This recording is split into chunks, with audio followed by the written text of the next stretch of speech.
বিসমিল্লাহির রহমানির রহিম। প্রিয় এলাকাবাসী ও প্রিয় দেশবাসী এবং বিদেশে অবস্থানরত প্রিয় ভাই বোনেরা, আসসালামু আলাইকুম। সম্মানিত সুধী ও প্রিয় দেশবাসী, আপনারা দেখতে পাচ্ছেন যে আমরা এখন রয়েছি পাবনা জেলার ঐতিহ্যবাহী কাশীনাথপুর পেঁয়াজহাটে। আপনারা জানেন যে কাশীনাথপুরের আশেপাশের মানুষের আয়ের প্রধান ছিল কৃষি, অর্থাৎ কৃষি স্বনির্ভরশীল এই এলাকাটিতে কৃষকেরা মাঠে বিভিন্ন ধরনের ফসল ফলিয়ে সেই সকল অর্থকরী ফসলগুলো হাটে নিয়ে এসে বিক্রি করেন এবং তাদের জীবন জীবিকা নির্বাহ করেন। শুধু তাই নয়, এই হাট থেকে পরিবহন খাতে পেঁয়াজ বাংলাদেশের বিভিন্ন প্রান্তে গিয়ে ভোক্তাদের চাহিদা সম্পূর্ণ করছে।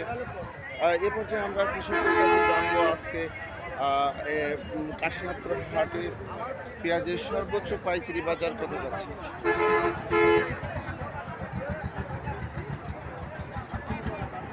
আসসালামু আলাইকুম ভাই, আজকে পেঁয়াজের সর্বোচ্চ পাইকারি বাজার কত যাচ্ছে?